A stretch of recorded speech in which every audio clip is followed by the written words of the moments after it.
Hello, magandang gabi sa inyo lahat, mga kapatid, mga kapamilya. Araw po ng Biyernes, gabi ng Biyernes. So, happy Sabbath po sa lahat. Ngayon po ay pagpapatuloy natin ang pagbabasa sa aklat ng Genesis. At bago natin ito pasimulan, tayo po muna ay manalangin. Ama namin Diyos sa langit, salamat po sa inyo.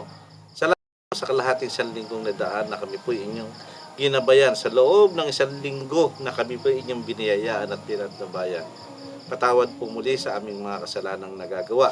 Na sana po ngayong gabing ito sa aming pagbabasa sa aklat ng Genesis ay pakinggabayan po kami ng inyong banal na Espiritu upang maunawaan po namin ang aming babasahin at aming tatalakayin ngayong gabi. Maraming salamat po sa inyo.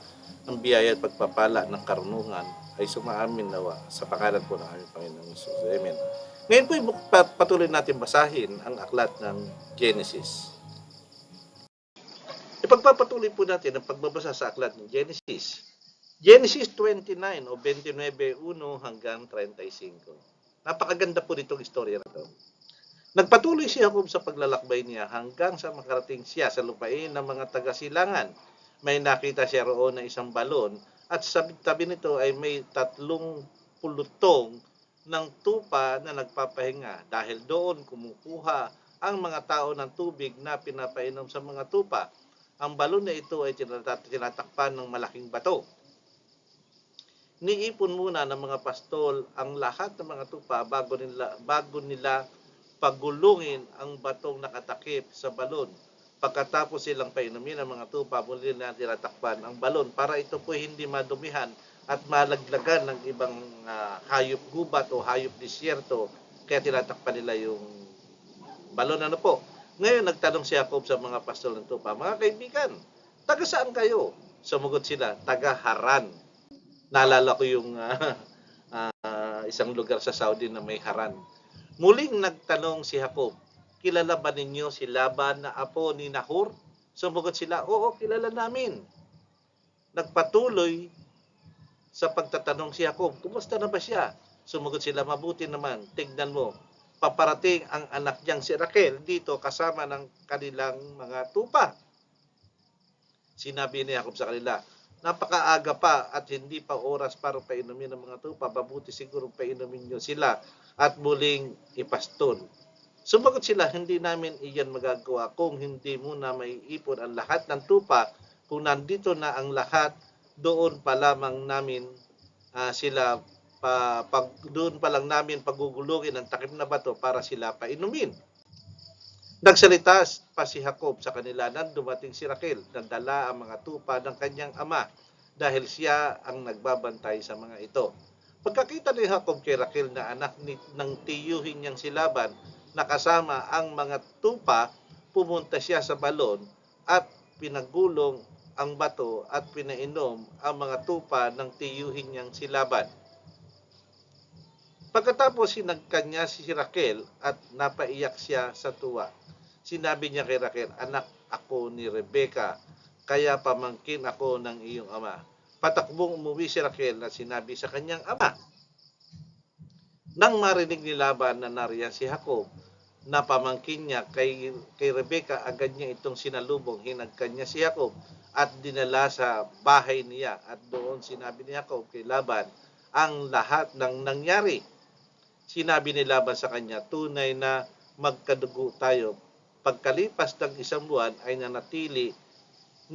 pananatili ni Jacob kina Laban, sinabi niya sa kanya, hindi mabuti na magtrabaho ka para sa akin at walang bayad dahil pamangkin kita. Sabihin mo sa akin kung ano ang gusto mong ibabayad ko sa iyo. May dalawang anak na dalaga si Laban, si Leah, ang panganay, at si Raquel, ang nakababatang kapatid. Mapupungay ang mga mata ni Leah pero mas maganda ang hubog ng katawan ni Raquel. Dahil may gusto si Jacob kay Raquel, sinabi niya kay Laban, maglilingkod po ako sa inyo ng 7 taon kung ibibigay niyo sa akin ang kamay ni Raquel. Sumagot si Laban, mas mabuti pang ikaw ang mapangasawa niya kaysa sa ibang lalaki na natili ka na lang dito. Kaya naglingkod si Jacob kay Laban ng 7 taon para mapangasawa niya si Raquel. Sa pagmamahal niya kay Raquel, parang ilang araw lang sa kanya ang 7 taon. Inspirado siya. Ano po? Pagkalipas ng 7 taon, sinabi ni Jacob kay Laban, natapos ko na ang paglilingkod sa inyo. Kaya ibigay niyo na sa akin si Raquel na para magsama kami. Pumayag si Laban kaya nagdaos siya ng handaan at inimbitahan ang lahat ng tao sa lugar na iyon. Pero kinagabihan, sa halip ni si Raquel, ang dalhin ni Laban kay Jacob, si Leah ang dinala niya at sumiping si Jacob kay Leah. Ibinigay ni Laban kay Leah ang alipin niyang babae na si Silpa para maging alipin nito. Kinabukasan, nalaman ni Jacob na si Leah pala ang kasiping niya. Kaya pinuntahan niya si Laban at sinabi, bakit ginawa mo sa akin ito? Naglingkod ako sa iyo para mapangasawa ko si Raquel. Ngayon, bakit niloko mo ako? Hindi niya siguro nalaman o dahil baka nalasing siya o dahil baka madilim. Kaya hindi niya nakita na si Raquel, si Leah pala ang kanyang nasipingan. Sumagot si Laban, hindi ka ugalian dito sa aming lugar na maunang magpangasawa ang nakababatang kapatid kaysa sa nakatatandang kapatid. Hintayin mo na lamang na makatapos ang 1 linggong pagdiriwang ng inyong kasal at ibibigay ko sa iyo agad si Raquel. Iyan ay kung muli ka maglilingkod ng 7 taon pa. Aba, napakatagal. Pumayag si Jacob kasi nga gusto niya si Leah. At sinabi ni Laban pagkatapos ng 1 linggong pagdiriwang ng kasal nila si Leah, ibinigay ni Laban kay Jacob si Raquel. Ibinigay ni Laban kay Raquel ang alipin niyang babae na si Bilha para maging alipin nito. Kaya sumiping din si Jacob kay Raquel, mas mahal niya si Raquel kaysa kay Leah. Naglingkod si Jacob kay Laban ng 7 taon pa. So, ang ginawa rito ay magkapatid pala ang kanyang sinipingan dahil yun ang kaugalian sa kanila. Nakita ng Panginoon na hindi mahal ni Jacob si Leah, kaya niloob niyang magkaanak si Leah, pero si Raquel naman ay hindi. Ayan, nakita nyo, nabuntis ni Jacob si Leah. Si Raquel ay hindi pinagkalooban ng pagbubuntis. Nagbuntis si Leah at nanganak ng lalaki at pinangalanan niyang Ruben. Dahil sinabi niya, nakita ng Panginoon ang paghihirap ko at gayoy tiyak na mamahalin na ako ng aking asawa.